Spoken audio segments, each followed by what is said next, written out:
Hello everyone, it's a hot day. Nandito kami ngayon sa may daan sa may Binmaley at na-stuck kami sa sobrang traffic dahil mayroon palang nasiraan na malaking truck doon sa bandang gitna. Kaya ito, grabe ang paghihintay namin, almost 30 minutes na sobrang init at napakahaba ng pila ng mga iba't ibang klase ng sasakyan na naghihintay na makadaan. So, mga after 30 minutes ay mabuti naman at kami nakadaan din.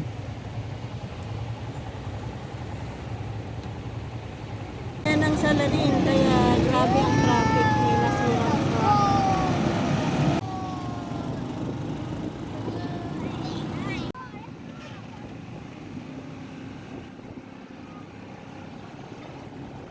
Yan, haba ng traffic.